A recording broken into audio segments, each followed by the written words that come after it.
A wealthy, isolated CEO got a late-night call from a single mother who'd received his credit card by mistake. What he chose to do with that call changed both of their lives. Graham Holloway was sliding his laptop into his briefcase when his office phone rang.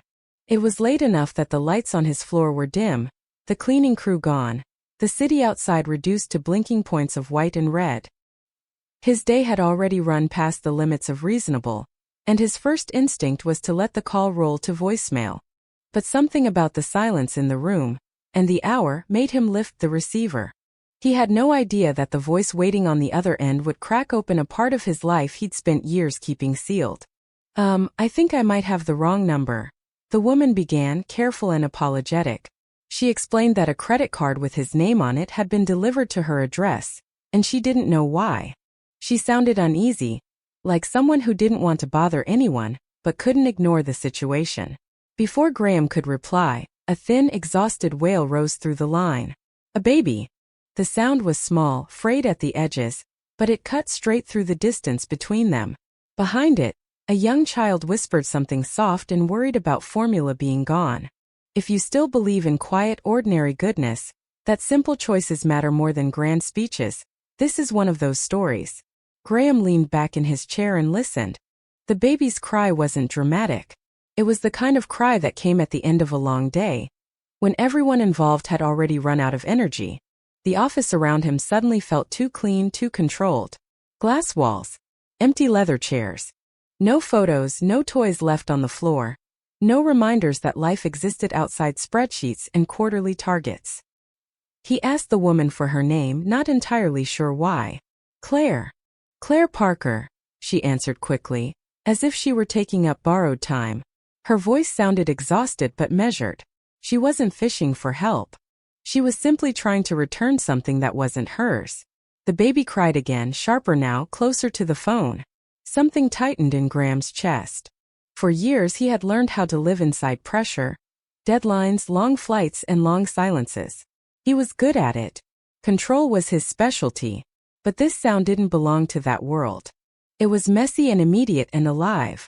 And he realized, with an abrupt clarity that unsettled him, that this call was not about a misplaced credit card. It was about a life he had never built. He had once imagined a home with noise in it, dinners interrupted by giggles, toys underfoot, weekends swallowed by sports practices and birthday parties. Every time that possibility had come close, work had pulled him away, whispering that there would be time later. Later had become never. Sitting in the half-lit office, listening to a stranger juggle a phone call and restless children, he understood that whatever he said next would matter. Maybe not to his company, not to the board, but to something inside him that had been quiet for too long. He took a breath. He did not know Claire. He did not know her baby or the older child trying to help in the background. But he knew one thing with absolute certainty. He could not simply hang up. Graham Holloway was not the picture most people imagined when they thought of loneliness. At 41, he ran a logistics technology company that moved goods across continents and processed more money in a day than most families would see in a lifetime. The company employed thousands. The systems never slept, so he rarely did either. His calendar was packed with meetings, decisions, and travel, all orchestrated to keep everything moving. And yet, every night ended the same way. Him alone in a perfectly furnished apartment that felt like a hotel suite he never checked out of. Success had filled his schedule and emptied his life. There were no family photos on his desks, no reminders of birthdays missed or milestones skipped. Over time, he had stopped promising himself that things would change after the next deal. Or, once the company stabilized. The company had stabilized. He hadn't. That night, even before the call, the office had felt colder than usual. The city lights outside blinked without meaning. He was used to that stillness. Used to the way silence echoed off the glass. The sound of Claire's baby broke that silence too cleanly to be ignored. Only a few miles away, Claire Parker counted time in an entirely different way. At 29, her days were measured in feedings, naps, tantrums, laundry cycles, and the small, constant negotiations of raising 2 children on her own. Her world was small but heavy, packed with responsibility that didn't take nights or weekends off. Complaining, she had learned, didn't refill a bottle or pay a bill. So she didn't. When the envelope with the credit card had shown up in her mailbox earlier that day, she'd felt a jolt of unease. The name on it, Graham Holloway, clearly didn't belong to her. The card itself felt like something that shouldn't be in her apartment at all, even by accident. Money like that, she thought, didn't belong anywhere near their chipped plates and secondhand furniture. Doing the right thing felt urgent. Not dramatic, not heroic, just necessary. That evening, after settling the kids as best she could, she called the number listed on the company website. She expected an automated system or a generic voicemail. Instead, an administrative assistant answered, surprised to be hearing from someone outside their usual corporate circles. Claire explained that something important had been delivered to her address by mistake. There was a seriousness in her voice that made the employee pause. After a brief hold and a quick decision made somewhere she couldn't see, the call was transferred upward, connecting two lives that had never crossed before. Graham listened as Claire described the situation. Her words were simple, precise, and careful. She didn't dramatize. She didn't try to impress. She just wanted the card back where it belonged. In the background, life went on in a tight little orbit.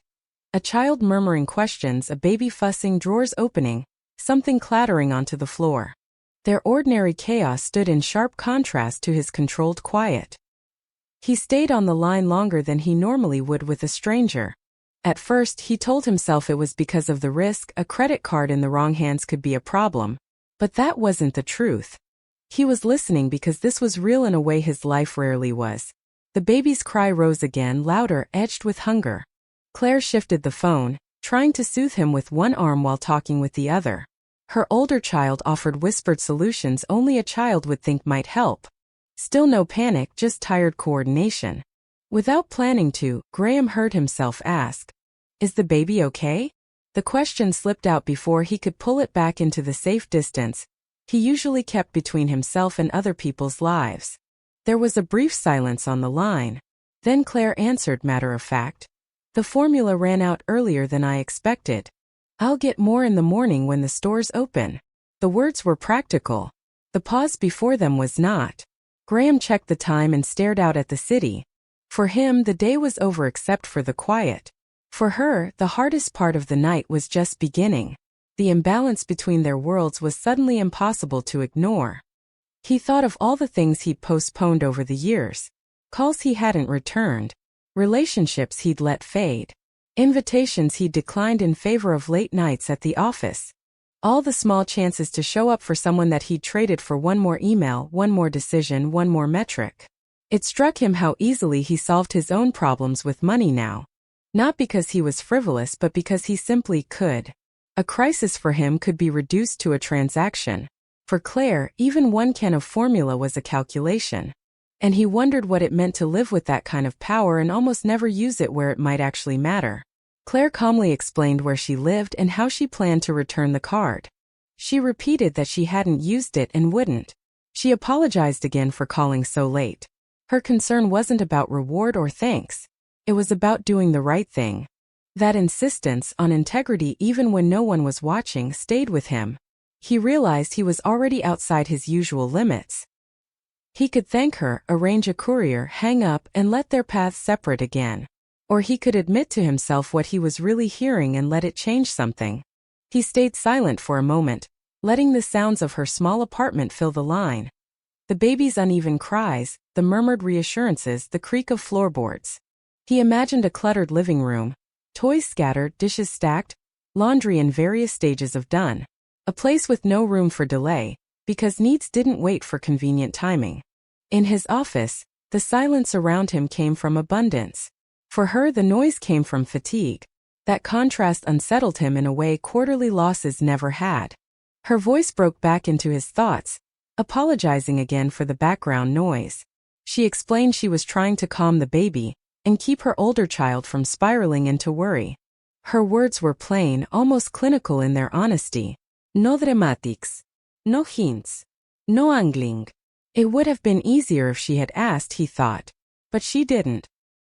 He leaned forward over his desk as if closing the physical distance might help him see more clearly. Emergencies in his world were solved with conference calls and signatures. This wasn't that kind of problem.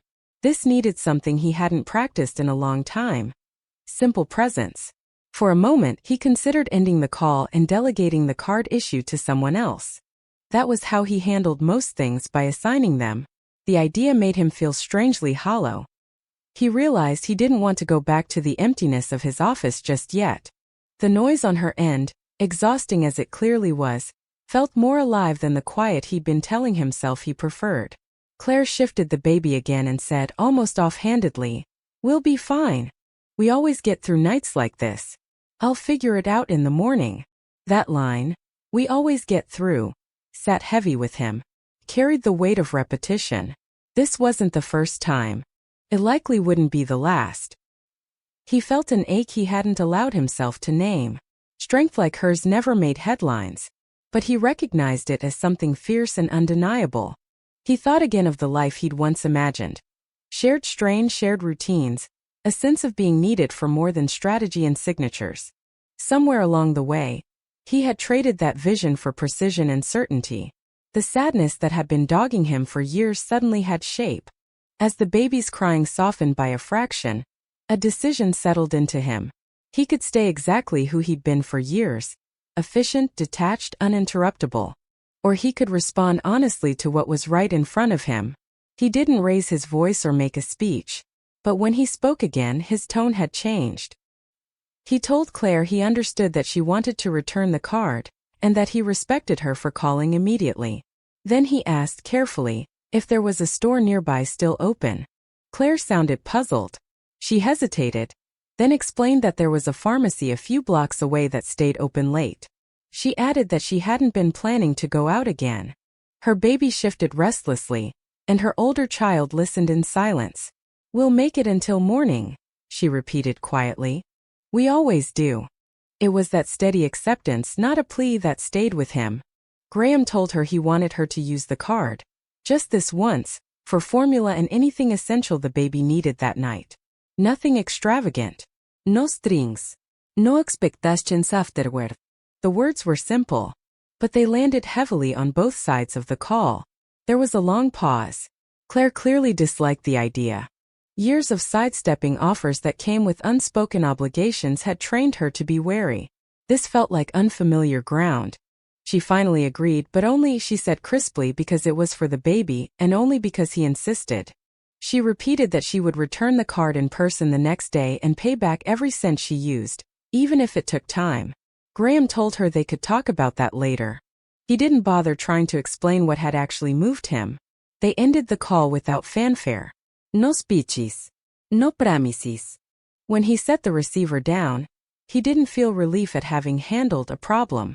Instead, a quiet, clear unease settled over him, threaded with something else he hadn't felt in a long time, purpose, maybe, or simple awareness.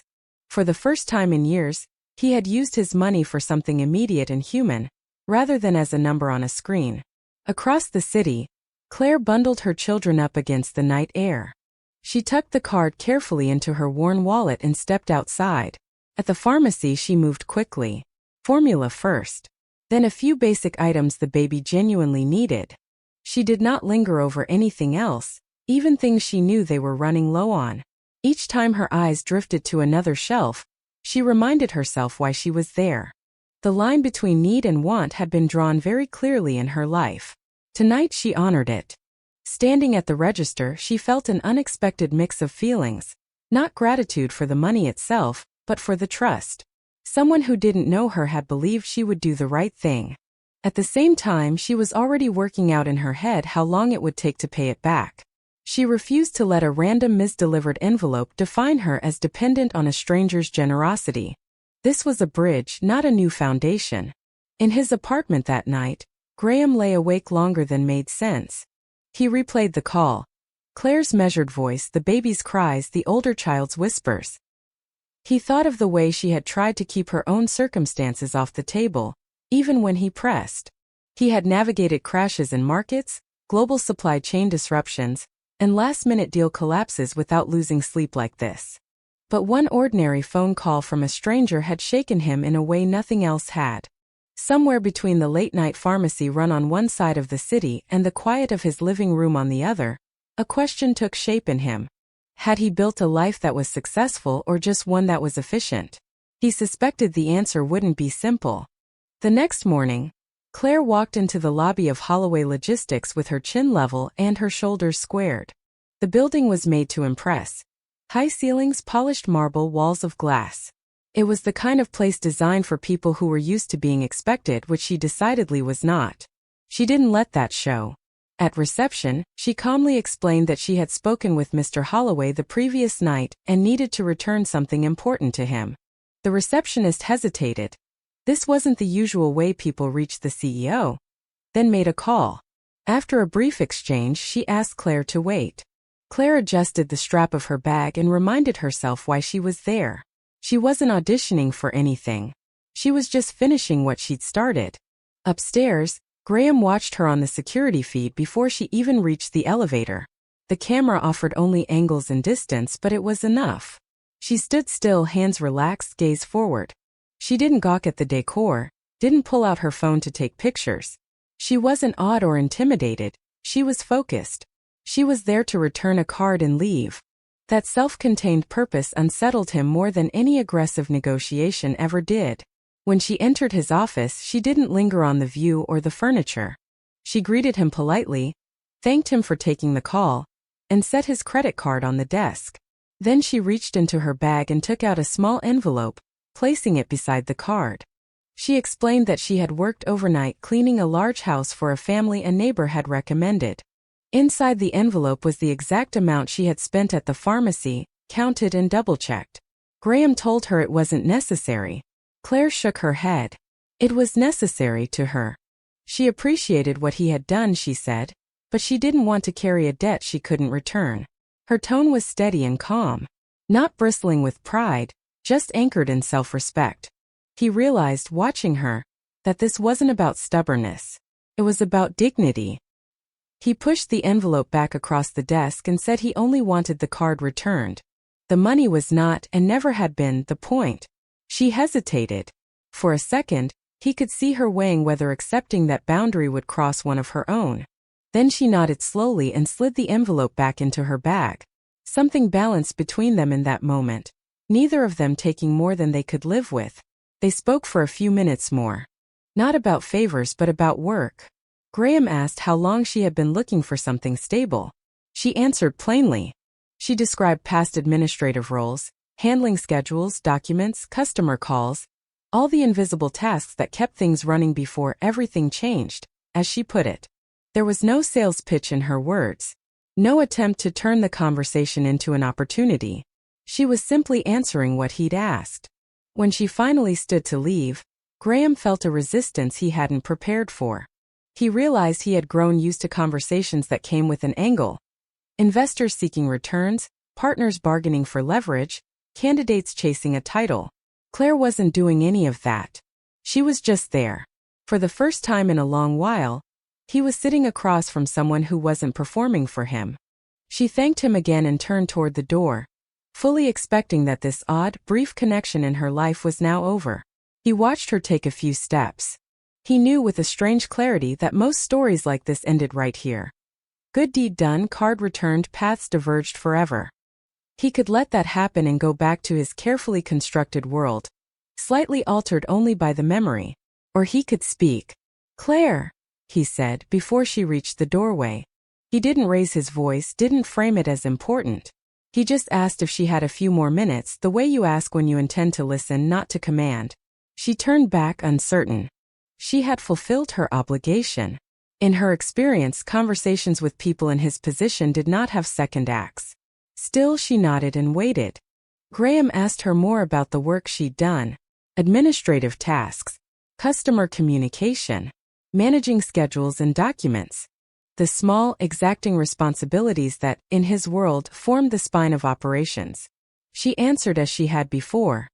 Honestly, without overselling or apologizing.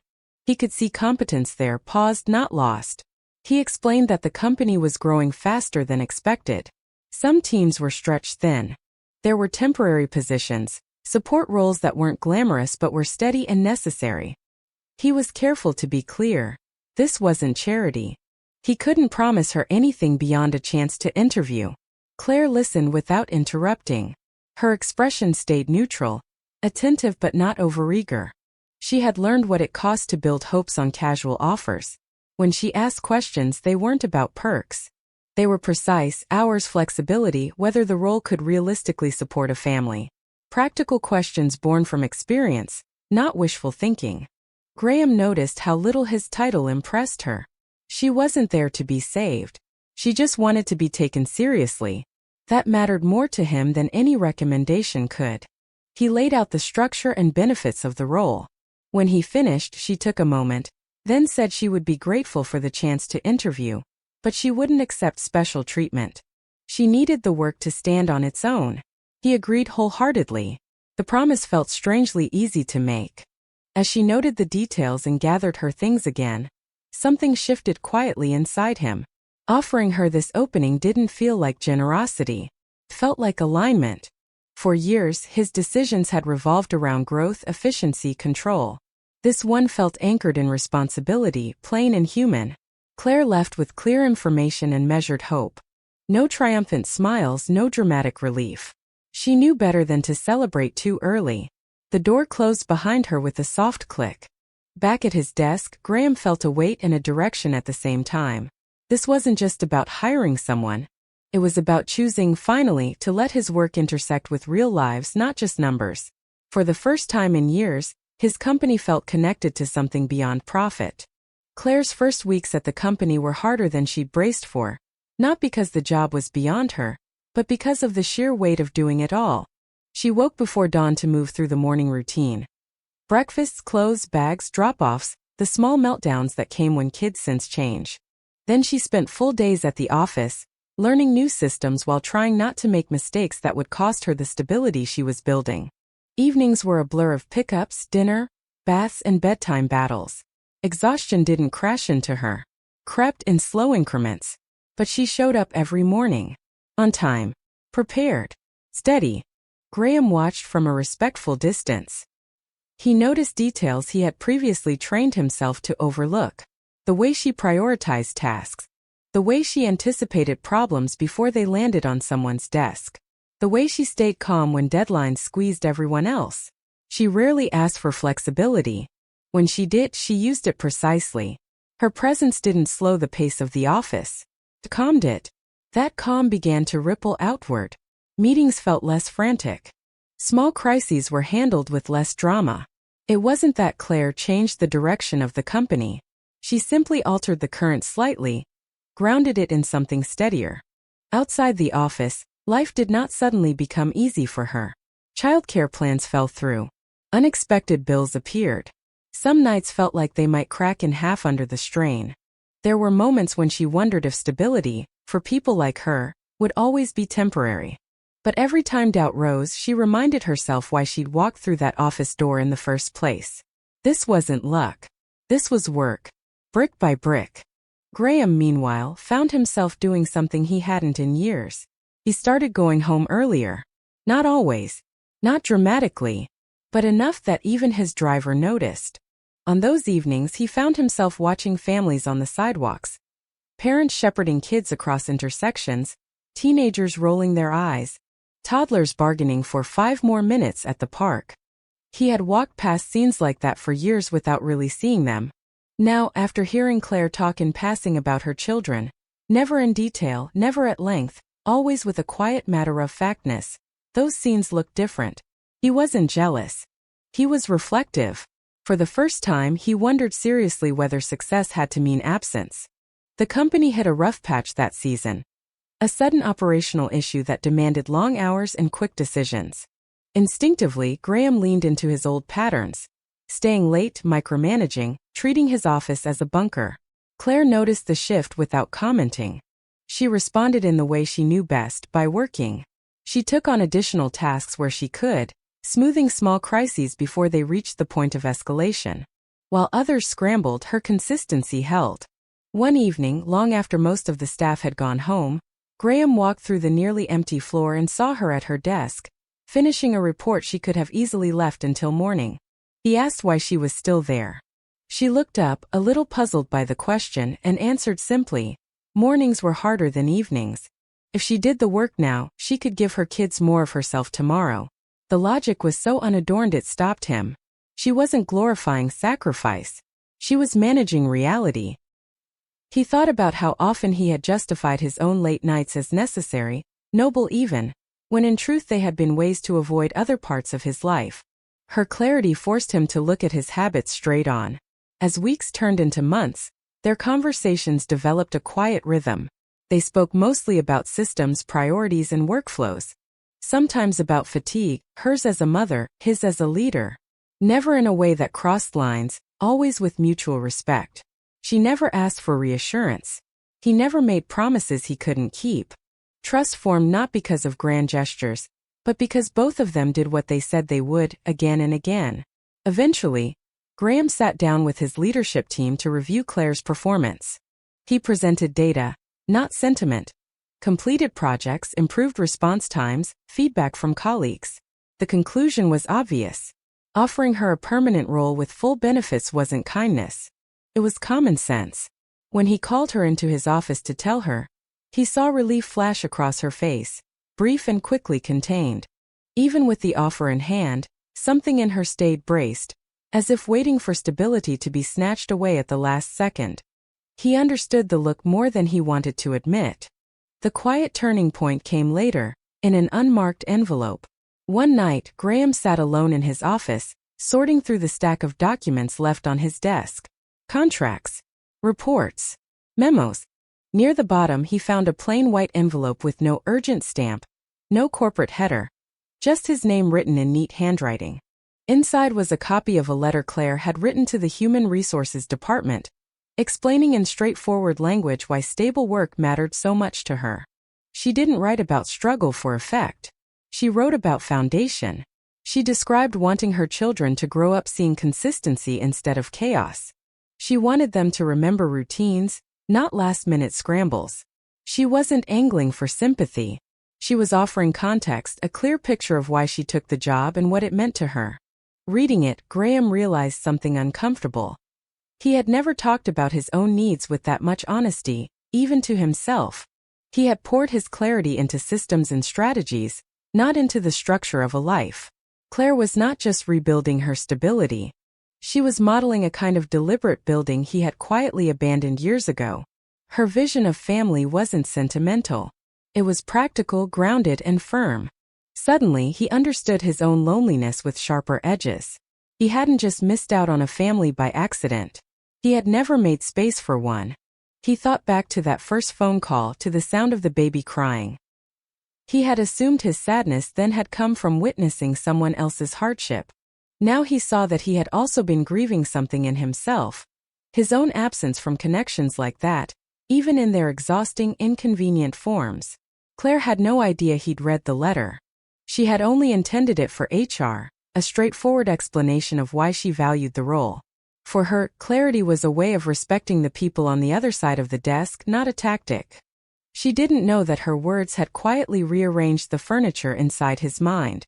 He did not call her in to talk about it. He didn't mention the letter at all. Instead, he started making changes that no one else would have tied to her. He delegated more. Not carelessly but deliberately. He began to protect blocks of time he used to give away reflexively. He stopped using 12-hour workdays as proof of his own worth. The shifts were modest from the outside. Inside they were tectonic. One evening, as he packed up at a reasonable hour, his phone buzzed with a message from an old acquaintance. An invitation to dinner. In the past, he would have declined out of reflex or accepted only to cancel at the last minute. This time he paused. The hesitancy he felt wasn't about disinterest or fear of people. It was about recognizing that, for the first time, his life actually had space for something beyond work. He said yes. The story, however, wasn't done unfolding. Claire's life did not suddenly bloom into perfection. That was in its own way a blessing. Change arrived gradually in the form of routines that held. Mornings became more predictable. Breakfast, shoes, bags by the door. Evenings grew less frantic. The kids stopped scanning her face for signs that everything might fall apart in a moment. Effort and fatigue remained. But now they sat alongside rhythm. For the first time in a long while, the future didn't feel like an oncoming storm to brace for. It felt like a road she could walk one day at a time. At work, she settled into her role with quiet confidence. She didn't push to stand out or prove herself beyond reason. She focused on doing what she did well, consistently. Over time, colleagues began to rely on her without remembering exactly when that reliance began. She wasn't an exception in the system anymore. She was part of the structure. Graham noticed. He saw how the energy in the office had changed. Urgency still existed, logistics never slept, but panic showed up less often. People responded better when steadiness, not constant strain, set the tone. He could see, in small ways, how Claire's presence mirrored the changes he was making privately. He started reclaiming his own time. He ate meals without a screen open beside his plate. He took walks without turning them into moving conference calls. He allowed evenings to remain unplanned. At first, these choices felt almost irresponsible. Then they began to feel like sanity.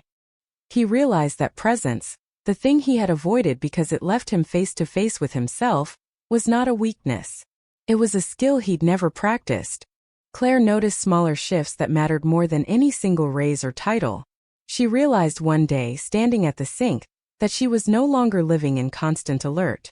She wasn't always waiting for the next bill she couldn't pay, or the next emergency that would pull the rug out from under them. Her children noticed too, even if they couldn't have put it into words. Home felt less like a place they raced through and more like somewhere they could rest. Graham faced his own adjustments more quietly. He began to see how often he had used busyness to avoid thinking about what he actually wanted. When he slowed down, he didn't find the emptiness he'd feared. He found clarity. Old habits still tugged at him. On some nights, he slipped back into staying late just because it felt familiar. But each time, the memory of that first call surfaced. A baby crying in the background, a woman determined not to ask for more than she could repay. That memory anchored him more firmly than any success metric ever had. Claire never told herself the story of her new stability as if it were a gift. She saw it as the result of a door opening and her choosing to walk through it with care. That distinction mattered to her. Graham understood that without needing to spell it out. It made the whole thing feel honest, not transactional. As her life slowly rebuilt itself, Claire regained something no one could have simply handed to her. Her sense of dignity. Bills were paid on time again. Small joys, a picnic in a park, an extra bedtime story, a new set of crayons became possible. She remembered clearly how close things had come to breaking. That memory kept her grateful, but she refused to live in its shadow. Her strength now came from balance, not from sheer survival. Between her and Graham, the tone remained steady, respectful. Clear boundaries. No unspoken debts hanging in the air. Neither of them framed the other as a savior or as someone who owed anything. Each had changed the course of the other's life in ways that would never appear on paper. Their connection rested on a single, honest moment and the choices that followed. That was enough to make it strong. One evening, as Graham gathered his things, he paused by the floor-to-ceiling window overlooking the city. Traffic moved below in long lines of light. Office towers glowed against the dark. He thought about the chain of choices that had brought him to that moment. The ones he'd made automatically, and the ones he was only now learning to make on purpose. He checked his phone. There was another invitation waiting. A casual plan for the weekend. He hesitated for a breath, knowing exactly why. He wasn't afraid anymore that saying yes would steal time from work. He had finally stopped confusing constant availability with importance. He accepted. It wasn't a grand gesture. Just a small step toward a life he had delayed for too long. The future didn't feel guaranteed or dramatic. It simply felt open. The story didn't end with a neat bow or a perfect tableau. Claire kept building her life with the same care she brought to every task, protecting her independence, shaping stability for her children one decision at a time.